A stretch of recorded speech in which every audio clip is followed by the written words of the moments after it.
All right, Amarish Mishra's here. Hey, man. Hey, So, yes. so I usually start these with a kind of count, and I usually say Gaza War Day. It's 421, and when the Lebanon War was going on until the ceasefire, I counted those days until I don't know day 70 something, and then I started counting the last sit rep I had. I said Gaza War Day 418. Lebanon ceasefire day one. And so now today I have to say Gaza war day 421, Syria war day three. Didn't see and that and coming. and Lebanon ceasefire day Or I two. guess, or Oh, I get, yeah, yeah. because basically not even a day passed between the ceasefire in between Israel and Lebanon and the um attack, the In fast. Syria. Yeah, yeah. Fast attack. Okay, so what do we know? We know that we don't know too much. We know that the rebels went from Idlib. There was Idlib, they've been in for years. So Idlib, the rebels are in a so-called rebels. I mean, who knows what to call them? They're not Al-Qaeda. rebels. They are actually. It, Yeah. I mean, you see, they have been collected from all over the world, especially Yeah. Uzbekistan, Turkmenistan, and they are hardly any Arabs there. No, There, exactly, exactly. there are hardly any Arabs. So It's a it's a mercenary. foreign mercenary force let loose on Syria, and this massive propaganda trying to create a divide between Shias and Sunnis, which Yeah, is nothing to do with it. important. Nothing to do with it. It's so okay, so they came out of Idlib, and we'll talk about how they got into Idlib in the first place in a minute. But they came out of Idlib, they came raging out of Idlib, streaming out of Idlib, and they got as far as Aleppo, and as far as I understand, they activated sleeper cells inside Aleppo at the same time as attacking. They collapsed many lines of defense by the Syrian army, and they got into Aleppo. They're somewhat in the west of Aleppo already. And then the Syrian army is trying to hold the line. I don't think the Syrian army has regained the initiative yet. The Syrian army with Russian help is bombarding Idlib now, and they're hitting them behind their lines. They may have even killed one of the important leaders of the terrorists. I don't know if you Yeah, heard this. I think Jola has been eliminated. Yeah, that's what they're saying. Jola has Jolani. been. Yeah, they're saying they killed Jolani within the first few days of the assault, and from the air. The Russians killed them from the air. So that's the situation. Aleppo, what I've seen from analysts is that Aleppo may not be recovered fully for months.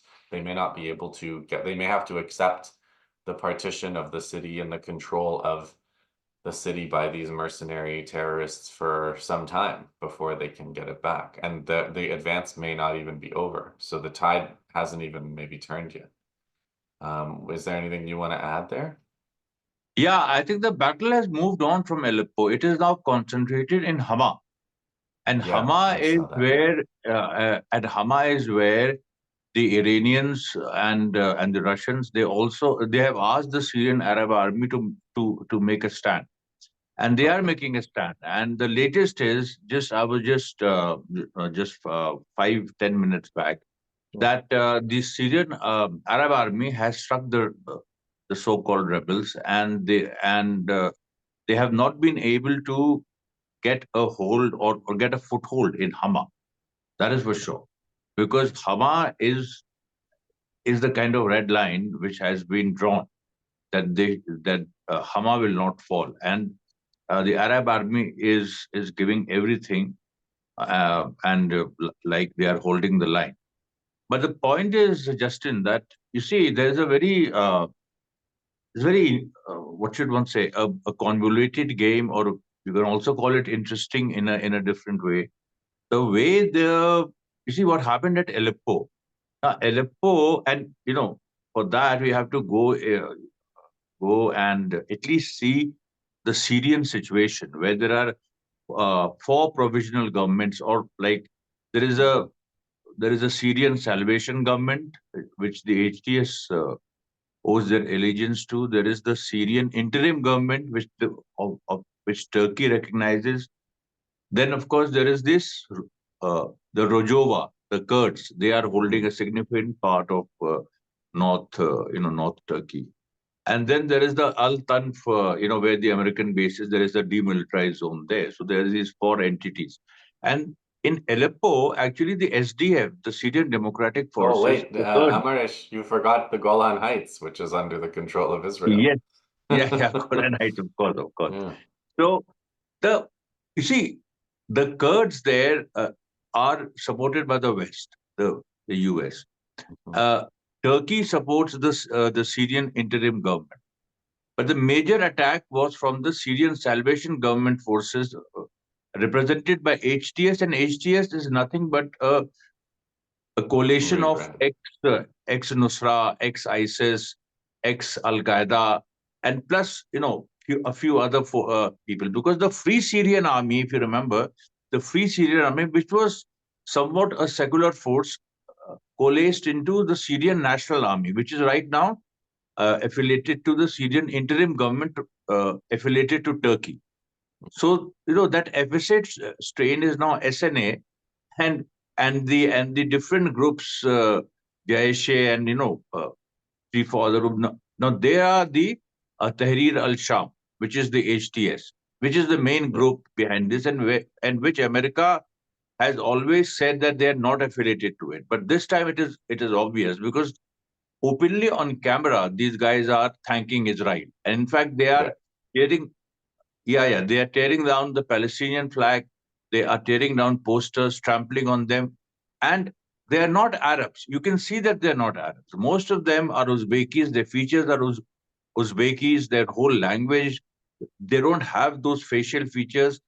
And interesting thing is that because the US supports the Kurds, Turkey is with that, the SNA, which is fighting near Tadiz, which is close to, which is also trying to get inside, and there is a lot of fighting going on in Tadiz.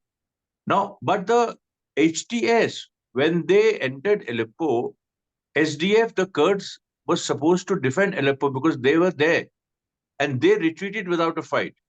Now, unless and until there was an order from America, the Kurds wouldn't have retreated, because they are good fighters, and if you remember, during the ISIS days, this all women's army RPG, they fought against ISIS, and at that time, the SDF, the Syrian Democratic Forces, and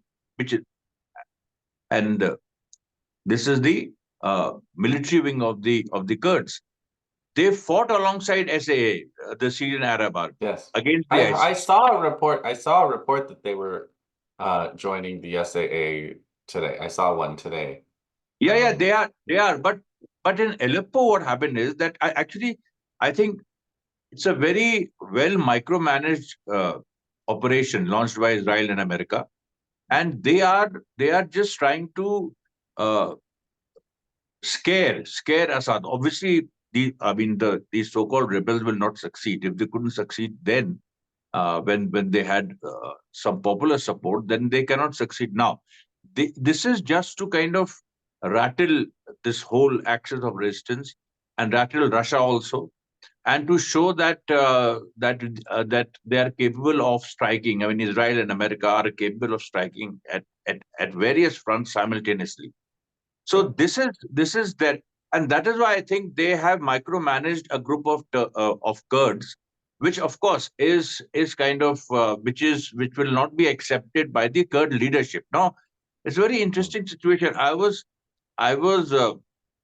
reading somewhere yesterday that that there are these terrorists created by the Pentagons, by the Pentagon. Pentagon is confused with penguin. So there are these terrorists created by the Pentagon fighting the terrorists created by the CIA. Now, how do we see this?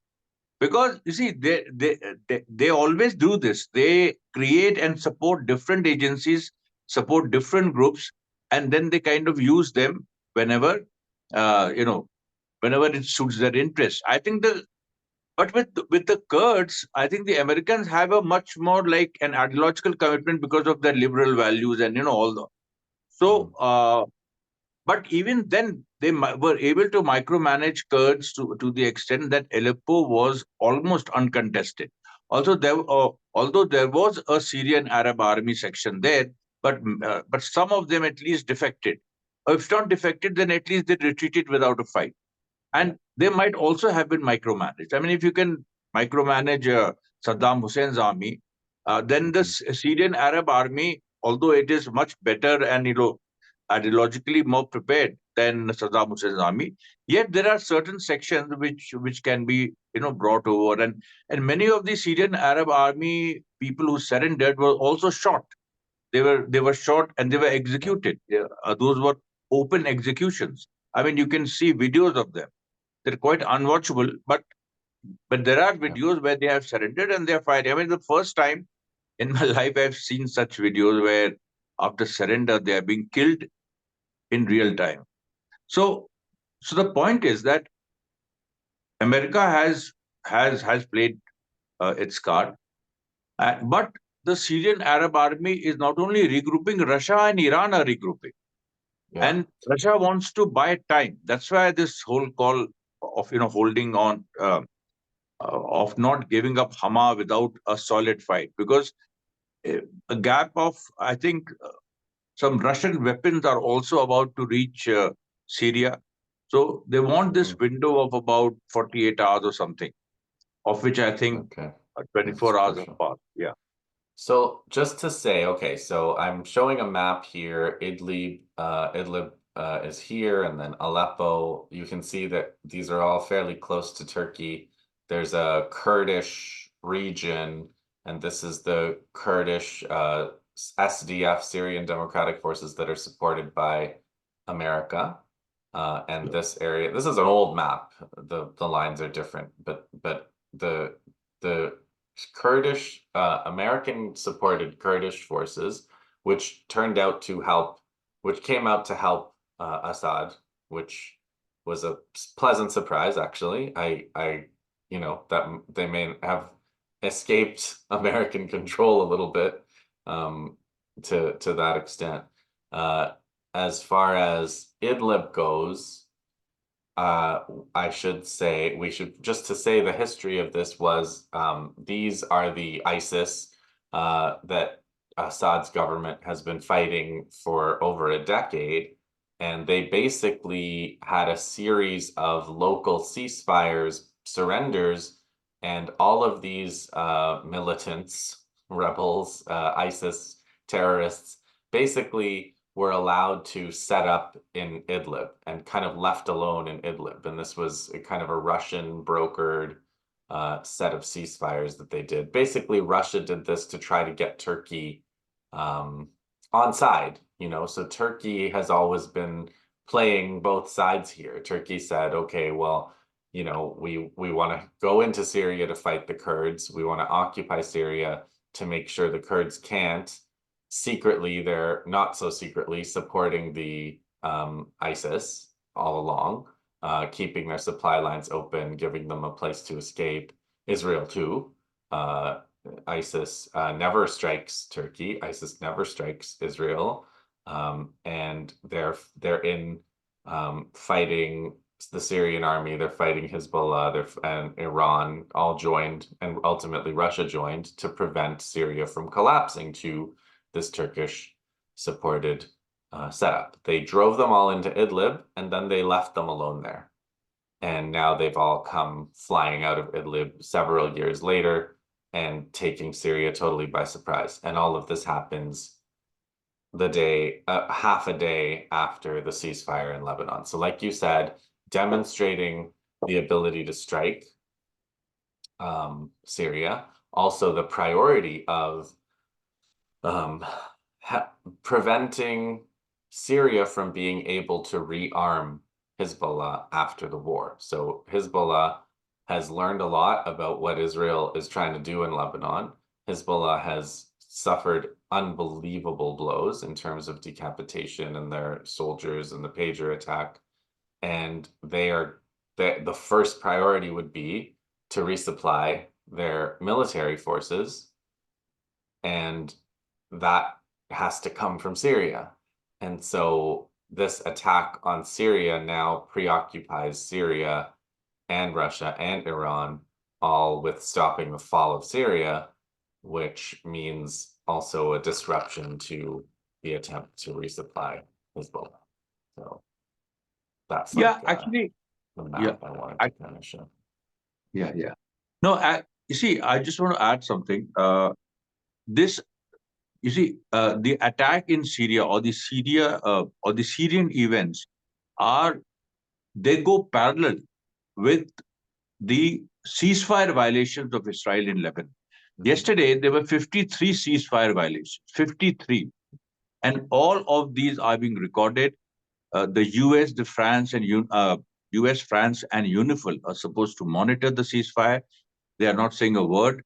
And Israel is constantly firing. It's constantly firing. No one has died as of yet, but people have been injured in Markaba and various other places.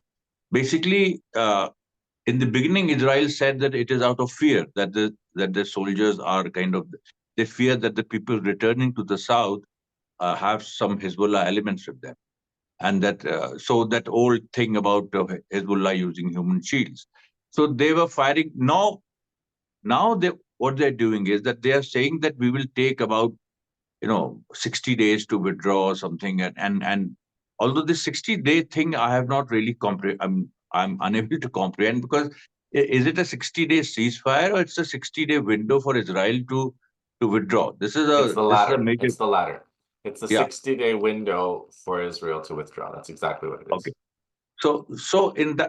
So Israel is constantly being aggressive, even while retreating, because if you see, Lebanon was a loss to them. I mean, they have, despite crippling Hezbollah and despite removing its head literally, they were unable to win or to suppress the body, because the body fought on, and they fought in a very disciplined way, and they fought like the situation was that Israelis were unable to penetrate. They killed this archaeologist who had gone to prove the Yeah, I the saw that. Judaization. Oh yeah, this and who was actually he used to be a funny guy. I mean, he's the same. We have such people in India who find who are trying to find a Ancient temple. Hindu No, temples a under. temple under every mosque.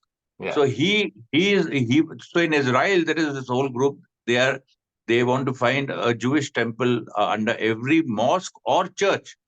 yeah, And if you see that shrine in Chama or Shama, which is the shrine of Saint Peter's, which was defended by Hezbollah successfully, and Saint Peter's is a respected name in Islam and Christianity, but not in Judaism. So this guy, he went there to prove that it was a Judaic place or something, and he got bumped off literally. I mean, there were just two Hezbollah fighters there. They killed him. They killed a deputy commander, and they seriously wounded uh, a senior commander. So the the fact is that after getting a bloody nose in Lebanon, but you see, Netanyahu has unleashed this endless war. It is something which is very similar to Hitler's doctrine that war cannot stop. I mean, it has yeah. to go on. It has to go on to revitalize. I mean, Hitler used to talk about the revitalization of the nation, of the German nation, whatever, German race, Mhm. and that wars are a way of. I mean, they have to be a way of life. They cannot be that there's a victory and you stop. So this was Hitler's doctrine, and you can see this, that now America and Israel have adopted this doctrine. That war Yeah, cannot stop; it has to go on. You lose, or it comes to. I mean, they don't say that they have lost. They say that it's a stalemate, or it's. But the world has a different reading. If you see, Netanyahu always talks about a seven-front war. Now in the seven fronts, if you see in Yemen, the US three aircraft carriers for the first time in history, they have returned. they have returned, and it's such a humiliating blow to the US that they're named after three presidents: Eisenhower, Roosevelt, Abraham. All three aircraft carriers who had to retreat, and Yemen forced them to retreat. Imagine, it was not Russia, it was not China, it was Yemen. So they were unable to withstand Yemen, and they retreated. And then after that, Gaza front, the West Bank front, there you know the situation. It's a stalemate. Then if you then the Lebanon front, Israel was unable to make any inroads, and then now the Syrian front, which is the fifth front, and the two are left: Iraq and Iran. So this completes the seven front obsession, or I mean Netanyahu's seven front obsession. So Syria had to happen, but it took everyone. It took everyone by surprise, because you see both sides have. I mean, 7th October was a surprise, although although Israel had intelligence, but obviously they were not expecting the scale. And then after that, Hezbollah's constant firepower aimed at Israel was a major irritant. And but when they went inside Lebanon, then uh, that also was a surprise, because they had expected at least to go up to the Litany River. Yeah. They were hell bent upon that, at least for the domestic consumption, because you see if you have to bring settlers back to the north, you have to show them something, some kind of, and settlers are not returning to the north. I mean, there was a section returned, and then they went back, and some people who were I mean, who were pressurized or who wanted to stay back, they are also constantly living in fear, because there is no security. Hezbollah, because Israel is violating the ceasefire, and earlier also after 2006, Israeli violations led to Hezbollah again occupying South Lebanon. So this time also, people feel on the Israeli side Yeah. also that Israel violates and Hezbollah also violates, and Hezbollah also. So there is no meaning, because Netanyahu's central demand of Hezbollah being disarmed by the Lebanese army was rejected. It is not part Yeah. of I this mean, truce. it is technically part of the deal, but it was also supposed to happen in 2006. Like, Yeah, how are they gonna do it? Who? and How? they don't How? they can't, because you see the Lebanese army. It is a mix of Shia, Sunni, and Christian. So you'll divide the Lebanese army basically. It's I mean, there are like 20-25% Shia fighters there. So I Lebanese put it very army, crudely. I put it very crudely like this. The West makes sure that the Lebanese army is weak so that it can't stand up to Israel. But if it's too weak to stand up to Israel, it's also going to be too weak to disarm Hezbollah. So yeah, absolutely, absolutely. it's And they have, and despite making claims of helping the Lebanese army or build, and the US has invested in building the Lebanese army, but they have concentrated on the Christian faction, which is so strange. I mean, from the point of view of tactics, that how can you do? I mean, you see, you can't change the demography of the nation, right? You cannot ask the Shias to leave, or to purge Lebanon of the Shias, because their help has been concentrated on Joseph Aoun, and who's the chief of the Lebanese army, who's a Maronite Christian. But the Christians there have fought the civil war, and they are weary. No one wants those days to come back. So so it is a situation where there's a basically the US failed to generate an uprising in Lebanon against Hezbollah. And what kind of a stupid project was that? When the how can you have an uprising in Lebanon? It's like Netanyahu appealing for an uprising in Iran. They have all been appealing for these fake uprisings, which are not happening, which are never going to happen. yeah, I mean, in Lebanon, they think they can go on TV and generate an uprising in a yeah, country that they're yeah, currently trying to kill people in. So like No, I find this strange, and it beats me. I really want to know about this. That why is Lisa Johnson, the U.S. ambassador to Lebanon, why would she say that it's time to rise up against Hezbollah? I mean, there is because it's farcical. When when those color revolutions were happening, then at least there was some basis. There was some popular support. Now, if we say it's farcical. So why are you making these farcical statements? And what does it say about the direction which US is taking politically and in foreign policy? Because I think Biden is desperate to see that when Trump he takes oath on 20th January, the Middle East is so disturbed that Trump will have to follow his line. But that again is something which I find very strange that you know even with all the evil intentions, Biden and his team will make such a mistake because this is you're handing over the entire region to Iran and Russia. Actually, you're Well, doing this yeah. Do because they, the question for me is, do they have, can they, I mean, it seems like this attack by Turkey, I think of this as by Turkey, and I think of it as orchestrated by Turkey with Israel and the US, and partly unexpected because Turkey has been so vocal against Israel, despite feeding Israel and yeah, fueling Israel throughout this genocide. Um, and also because Turkey did seem to accept the Russian ceasefire deal and accept that their militants would be kind of confined to Idlib.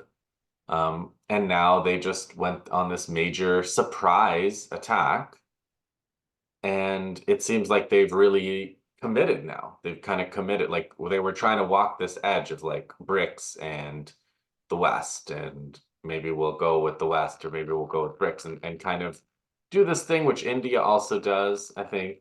There's a couple of right. countries, Turkey and India, I think, are the most the masters of this kind of non-committal approach. Saudi Arabia as well. Um, but now they've committed. Now they've committed. Now they're against the axis of resistance. And Russia, they're kind of forcing Russia to lay waste to their proxies, which Russia has done once, and now they're gonna do it again. But the question is, like, this deep into the war in Ukraine, and this after this kind of battering that they've taken in Lebanon, is Iran and of course Palestine too. I mean, with the genocide in Gaza, is Iran and Russia and the Syrian army gonna be able to turn the tide? I mean, what's your assessment of that? Yeah, I think they'll turn the tide because you see this kind of an offensive is unsustainable. In Libya, if you compare it to Libya, Libya still had the rebels there supported by the US and NATO, and even Turkey intervened there also. So in Syria, sorry, in Libya, you at least had some a political face. You had these political forces who were anti-Gaddafi. Here, it's a bunch of ruffians. They have nothing. Yeah. They have no leadership. They have, I mean, it's a all Jola is probably dead, and there is no one else. All those old Free Syrian Army veterans have died in fighting. There is no credible face right now. There is nothing. So the point here is that this ragtag force will end up fighting each other. It's not even ISIS. ISIS at least had some kind of a command structure. They were able to. But here we have these mercenaries who have come from who have come fresh from Uzbekistan, Turkmenistan, and China, and yeah, Uyghurs are Uyghurs. there. Yeah, so all these guys have been like collected. They have not gone. They are not the old Syrian opposition forces. So these kind of people, they are these, and suddenly they have been let loose, and they have no leader. They have been sent there to create mayhem and die. Basically, Yeah. this is what Russia has. sorry, this is what America has prepared. That you go there and you die, and you create as much mayhem as possible because there is no strategy to defeat Assad. Assad cannot right now. These rebels can't march on to Damascus. You see that the rolling back has started with Russian airstrikes. Russian airstrikes changed the game in 2015, and Russian airstrikes will change the game even now. They are already there, and it's already happening. So there is no way that Assad can be replaced like this. So So this yeah, is I this. mean, I think the political weakness is it's a really good point.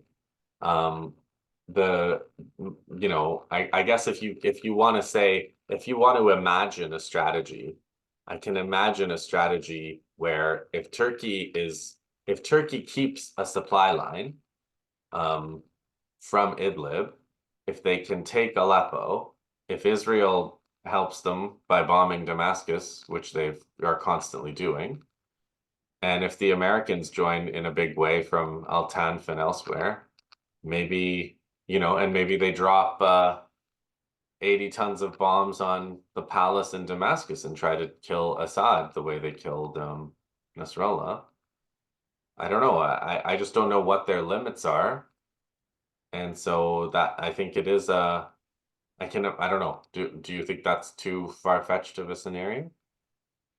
No, because then Iran will intervene. Na? See, if this happens, if Assad is killed, then Iran and Russia will intervene. They will be there because already, in fact, Assad has made a plea for intervention, and in 2015 it was Qasim Soleimani who persuaded Putin to intervene, and Qasim Soleimani is no more, but Iran is the same. Iran has this a set of leadership and the supreme leadership. And you see, if Assad is killed, then that is a red line for Iran. Iran will intervene. Iran will intervene directly, and I don't think the US and Israel they want to fight Iran in Syria because that kind of a fight because of the local population and because of the many Arab tribes who are Sunni but who are affiliated to because there was this tribal uprising against the US bases also two Yeah. 3 months back. So all these things are because Iran will get a lot of support because they have this whole even the with their support of Hamas. Because in India, I saw for 2 days there were these Sunni forces and many of them young and confused. So on social media, they were at one time when Iran attacked Israel, they were hailing Iran, and in Sunni mosques here, Iran's name was being read and everything. But then when this started, then suddenly they became Sunni, and there was this whole propaganda. I think it was Saudi propaganda because Saudi lobby is strong here in India. The Turkish Yeah. lobby is not here. So all these forces they started saying, but then we combated them and we were able to put down this uprising, the social media uprising in India brutally. So, Yeah, so the more brutal the better, in my opinion, ah, is for these yeah, social media ones, for sure. yeah. So this was taken care of, and I could see that there is a global plan also behind US and Hmm. Israel giving Turkey the go ahead for whatever. I mean, Yeah. I don't know what they offered Erdogan, but this whole thing about Shia Sunni and weakening Iran is a old tactics. I don't see any. You see, I'm surprised because uh, for me, Israel and America they represent liberal imperialism or not even liberal. Now it is not liberal. It's Yeah. a kind of a and or forces of international finance capitalism going totally rogue and on steroids. But the point is that they are supposed to play smart moves, which actually baffles me since the beginning. These are not smart moves. You want to draw Iran? No. Where is the clarity? Where is your? I mean, where is the strategic mind? You want to kill Assad? Then what? Then you want to? Then you want Iran to intervene? Then you want Russia to stay there? and then and you are engaging Russia in Ukraine also, where Russia has unveiled this new missile Oreshnik, which supposedly has this, which is which can generate heat up to 4,000 degrees centigrade. The the sun, the sun is It's about just 5,000. six. Yeah, I'm 5,000. yeah, So what, and this Oreshnik cannot be, it cannot be intercepted. So the yeah, point is that, I mean, so it is like a nuclear bomb without radiation, yeah, Oreshnik, right? So in this situation, I mean, America, they don't, unless and until they send their army, because there is no other way to fight Iran in Syria, or on that turf. IDF is too small. IDF cannot fight Iran. I no, mean, they can. So it's so who's going to fight Iran? These terrorists will not be able to, because earlier also they have been beaten back, and they were stronger and they were much more motivated, and there was a large section of the public opinion which was behind the rebels at that time. And when they failed then, they cannot succeed now, because but the in Iraq Syrian also. isn't the Syrian army much weaker now than it was then? I mean, the Syrian army is just in a shambles. It's just never been able to get back on its feet, it seems. That's true, Yeah. but the point is that back then the Syrian army had defected. If you see Mhm. how the Free Syrian Army came about with the defection of Right. Riyad Assad. Riyad Assad he was related Hmm. to the Assad family, and he defected. So Yeah. that was a very strong challenge, and Syria would have fallen without Russian Yeah. intervention. Yeah. It would have fallen. There is no doubt about it. And Assad would have met the same fate as Saddam Hussein, even worse. So I don't know. So, but if they failed then, and that entire strategy, and because, and they tried, uh, they also created the ISIS, and ISIS, then Iran took on that whole thing, and then Iran stepped in to defeat the ISIS, and that again shifted the balance of power. It even forced the Kurds to fight with the Syrian Arab army. So American proxies were fighting against American creations. So this is a very, Yeah. right now, if you see, even if the Syrian Arab army is in shambles, true, but the Russian presence there, plus the Iranian presence there, plus the fact that the Syrian Arab army has built uh, it is a new army. It is not the Hmm. old army. So it looks to be in shambles because it is a new army. It has not proven its mettle. But if you see, in the coming days, you will see that the Syrian Arab army regrouping and kind of showing Yeah. its new mettle. Its new mettle. This is what is going to happen. I And think I gather the Russians were trying to train the Syrians to the point where they can do things on their own. yeah, but you Russia. see, there is actually, Syria. If you see, Syria is a Sunni country. It is, and even the Alawites, the the Assad the Assad family, who are Alawites are not Shias. There's a Hmm. It's a different thing. Yeah. misconception there. They are a breakaway Sunni group only. And if you see Assad, uh, offering the namaz, he does it with his hands held, which is the typical Sunni way to offer namaz. So the point is that ultimately, uh, even if uh, even if Assad is asked to step down by Russia, now I'm just talking Hmm. about a futuristic scenario. Even then, there are enough forces in the Syrian Arab society who can replace him. Yet Assad remains because he has delegated power to a large extent after that first uprising against him. And many of the tribes, the Sunni tribes, they are playing an autonomous role, and uh, the US wanted to hijack uh, their autonomy, especially those tribal groups who were close to the US bases. But that didn't happen. In fact, the opposite happened. 3 4 months back, they even took over. They even entered the the Konoko oil fields, the Arab tribes. Now, that was not it was not magnified by by the Western media. It was a major blow to the U.S. and it happened with Iranian initiative, but it was not it was not publicized by the Western media. It was played down. Now, if you see events which are happening, they are indeed shocking, and they are indeed the way they are happening are fast and accompanied by the typical brutality of executing executing soldiers on camera and beheading children, beheading. You see all these things.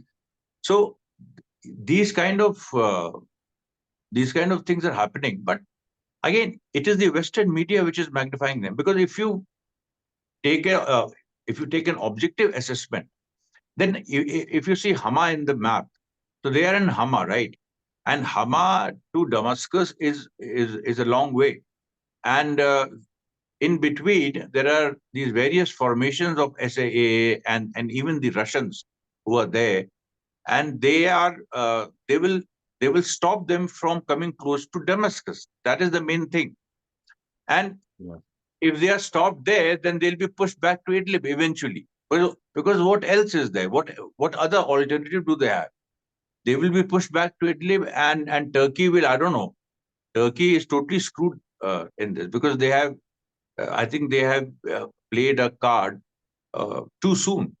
I mean, they have played their cards Well, yeah, I too mean, soon. I see the timing of it was such that I assumed at first that it was actually like a panicked, like a lashing out. So there's a ceasefire, they're kind of lashing out, throwing these mercenaries' lives away just to Yeah. try to mess up the resupply, just to try to mess up the resupply of Hezbollah.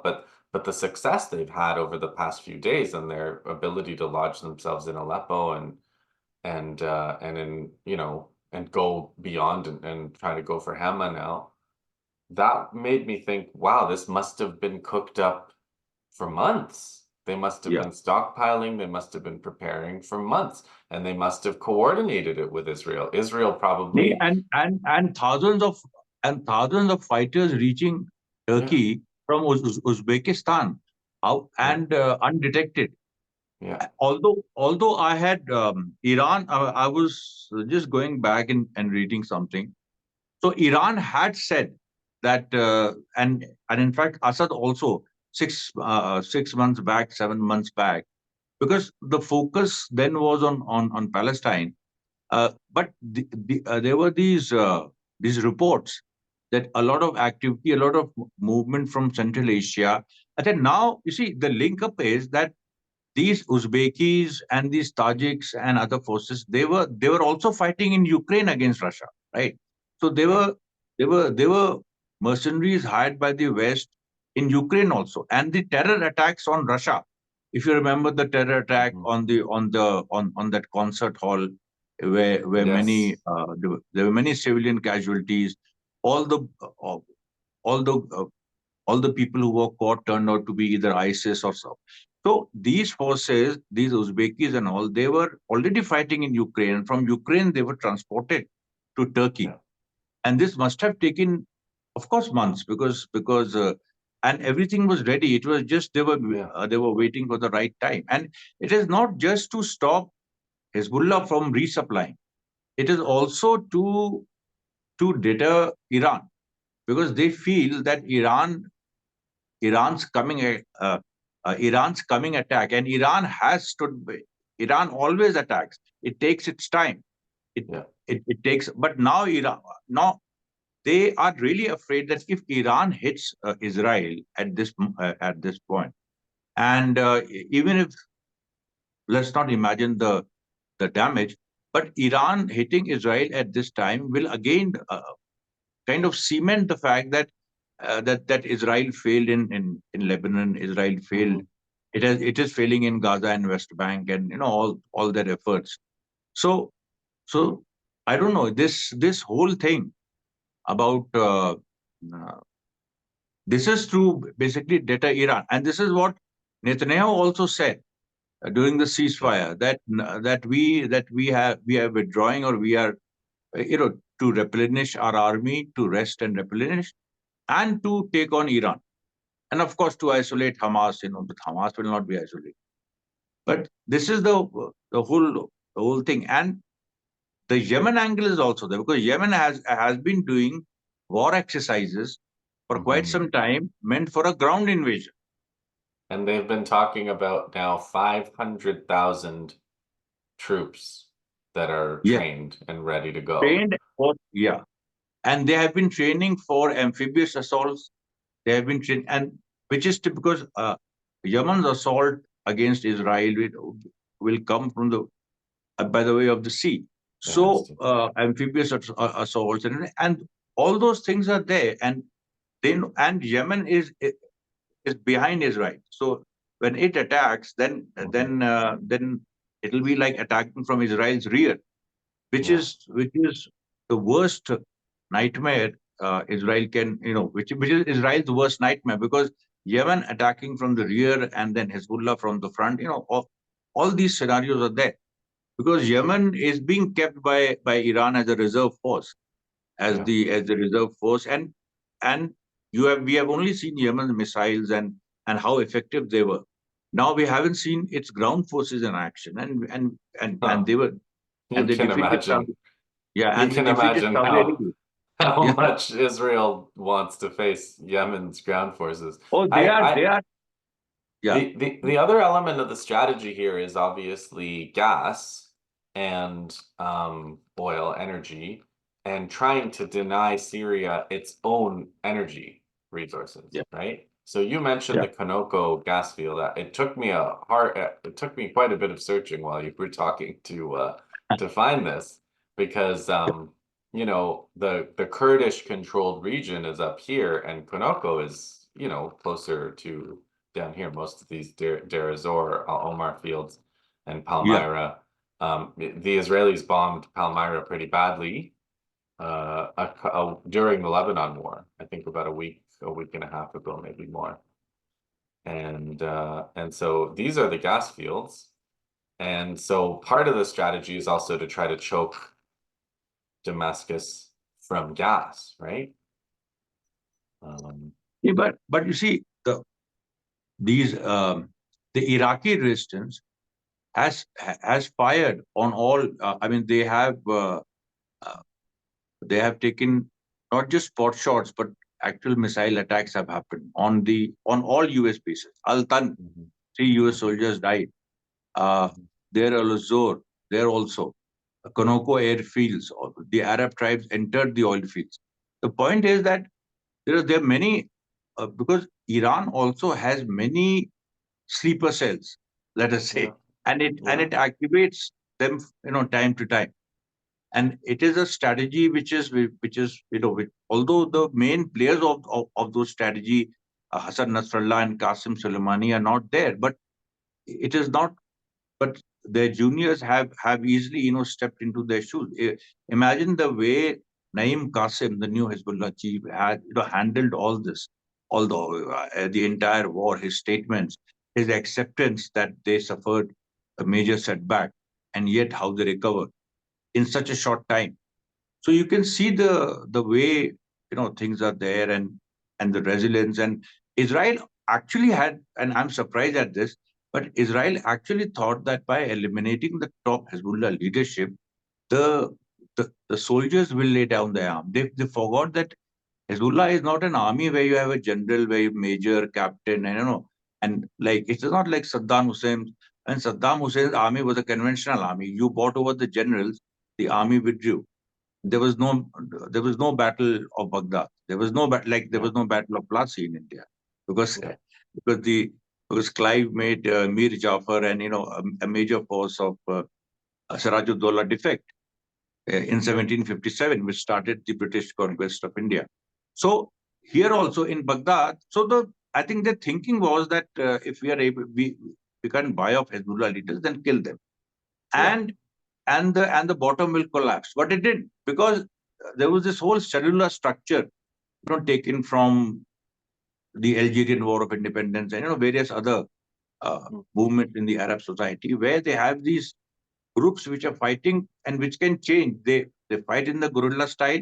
They can also come together and fight in the regular style, which happened in Lebanon, because this battle of Aitron and in that Shama area, there was this. Of course, the guerrilla aspect was there, and they were, and it was open. It's an open country. It's not like Gaza. It was not Gaza, uh, Lebanon. It was they were like fields and miles and miles of empty Forests. fields, and yeah. So I mean, more like the Eastern European theater in the Second World War. And Israel had sent in 50,000 forces. It was very easy. I mean, I want to tell this to people. It was very easy for a conventional army to capture at least South Lebanon, because there were these empty plains, and it was not difficult. And you could have just marched in and done some kind of a blitzkrieg, or I don't know, something else. But for a conventional army to to walk inside Lebanon in formation fighting, you can take Lebanon, uh, at least South Lebanon. But Hezbollah, because of its familiarity with the terrain and because of the fact that they had thought about this, that if a large army comes, how are we going to fight? So they had built these ambushes for like 10 to 15 years, where if a regular formation comes, it gets stuck in one of those ambushes. And you see, a regular army formation, when it gets stuck in an ambush, then the lines behind or the lines parallel, they also get confused, because Yeah. they are trained to fight a conventional army. A conventional army is trained to fight a conventional army. This guerrilla tactics, I mean, the world It's knows about guerrilla tactics in the sense that hit and hit run. and That run. Yeah. yeah, but yeah, but to Yeah. Hit hit and and stay stay, is a which different. is a different ballgame. And this Uh, Hezbollah had perfected.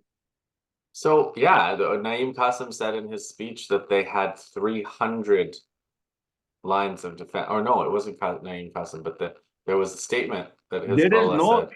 you see, in this kind of fighting, Yeah. where you have these small ambushes laid down on a large field, people can come from Yeah. behind I mean, from inside the crowd. Uh, Mhm. they will be occupying a building which you think is deserted. So this is what happened at Shama, right? They thought that it's Mhm. deserted, and they went there, and there were two Hezbollah fighters.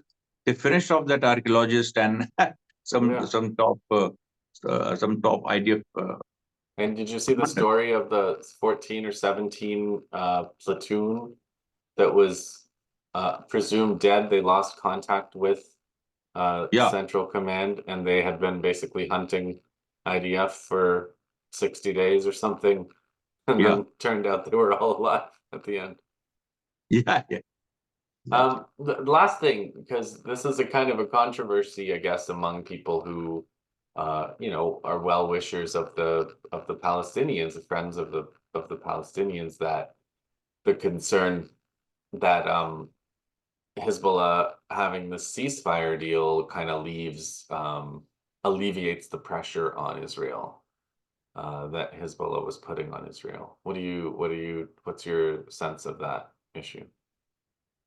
Now, you see, this ceasefire deal, firstly, is not between Hezbollah and Israel. It's between Lebanon and Israel. And Lebanon is a nation, and where Hezbollah is, of course, part of the governing structure. It's a non-state player, but it is also part of the state. So, if you see it from that point of view, Lebanon achieving a ceasefire, and this Naeem Qasim pointed out. Naeem Qasim said that what has happened, this new ceasefire, is just another form of 1701. It is not 1559 where Hezbollah had to be disarmed. It is and 1701 was already implemented in after 2006. So he said there's nothing new. The only new thing is this monitoring committee of uh, made up of US, France, and UNIFIL. And when you hear these three names, you can say safely that they are going to be useless. That this one, They're of canceled. course, France, and What does France do? What does France do? US in this whole stage of a kind of undeclared civil war, and this, and with Trump, with the right becoming left and the left becoming right. You see what's happening in the US. The right is becoming left. I mean, and there was this. You see, the 3 percentage points. I think the pro-Palestinian vote at the end is shifted towards Trump. And that is why Yeah. he has been, in spite of building a whole kind of a strong pro-Israeli lobby, I think Justin, Trump is focused on humiliating the American liberal elite, Yeah. which actually, and he's a joker. So, and the best way to humiliate them is to do things which rile them, like appointing his golf partner as the Middle East envoy. So Yeah. you have these Hochsteins and the Linda Graham. I mean, the Ivy League people of the Democrats, and these Ivy League guys actually allowing a genocide, and with all the fake Hmm. smiles and wine and cheese. And then you have a Trump who says that these are all shady people, and we'll have a department for government efficiency. We'll stop wars.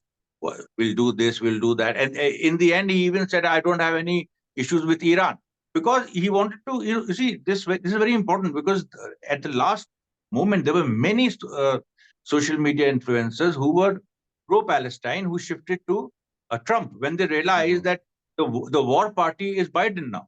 The war Yeah. party is Biden. Trump is the underdog, actually, and he's still the underdog because he hasn't taken oath, and one doesn't know that the way Biden is going to stymie the whole process of him taking the oath and all these. So Right. so this is something which is. I mean, of course, it's mind-boggling, and it's very difficult for a movie to be made out of this, because it is reality, and it's a messy reality. It's a very complex reality, if you see. But still, you can. I mean, there are these two blocks, which are the pro-Israel American bloc and the Axis of Resistance bloc. They, this clarity is there, Yeah. and citadels can fall. Citadels will again rise up. These things can happen. And you see, I found that in many areas of Syria, especially Aleppo, uh, basically there was a reliance on Kurds, that Kurds will defend Hmm. Aleppo, and the Kurds Yeah. retreated. Although there are now But reports are they've, coming. yeah, I think they're coming Yeah, back or something. yeah, they are regrouping. They are saying they are regrouping, and they are going to, because they have to fight HTS. If they don't fight the HTS, which has a total kind of a fundamentalist kind of an agenda, then they will lose their support base, because Yeah. the Kurds have projected themselves as a modern force with a lot of women fighters and everything. And So ISIS genocide focused on them as yeah, much, yeah, more than and anybody. yeah, and they are, I mean, they played a major role in defeating ISIS, Yeah. especially in that area. So the point is that they have to fight the HTS, and if America is restraining them, so that is another I think an area of tension which journalists and reporters should look into. Although I don't know what has happened to Guardian or other all these outlets, New York Times. They don't have people who are talking about these fault lines. Uh, you No, see, it's not journalism. I've never felt more like um everything I read in mainstream outlets is specifically lying, specifically to have this specific agenda, like I do now. Even when I was younger, I would read these papers and I would think there's propaganda, but it's a little bit more sophisticated in terms of what they leave out, their omissions, what they put in, what they emphasize, what they repeat. But now it's just so crude. It's just so crude and such an assault on the reader in a yeah, way. yeah, now they have started ignoring blatantly. Yeah, They will yeah, just publish some leak here, some leak there about Israeli prison conditions and all. But when it comes to real issues, they have yeah, and and on a funny note, why is Guardian asking for money from us? What is it? What is Guardian? yeah. They have started asking for money. Why? I mean, for what? I mean, if you're doing some alternative journalism, then you deserve it. But are you doing that? I mean, Middle East. This Middle East is a colonial term. This whole West Asian thing has actually exposed a lot of these people. Yeah. I mean, I actually used to, in the beginning when they had started asking for some donations, I had donated, but now I really regret and I just withdrew everything because this is so silly. I had I that mean, experience with Seymour Hirsch. After he broke that story about the Nord Stream pipeline blowing up, I subscribed to his newsletter, but everything that he wrote about Israel and Gaza was such nonsense. He yeah. talked about Yahya Sinwar hiding in a tunnel, going to Egypt, being surrounded by hostages. He was going to surrender in Al Shifa Hospital from their bunker. Just complete nonsense, just week after week. Made up story. Yeah, It's utterly made up stories. And then I didn't resubscribe. I let it expire. All right, man. Was just so unpredictable. I'm sure we'll have to talk again soon. yeah, yeah. Let's see the way this war goes because I think today is the first, right? So it's first December here. You are mhm. I'm still in still on November 30th. for That's it. another fifth So for another yeah, so, 50 minutes. Yeah. yeah, yeah. So I think this is going to be this day. I mean, first December will decide a lot of things. And by the end of this day, I think the initiative will be back with the Syrian army, Russia, and Iran. Yeah. I hope you're right. Okay.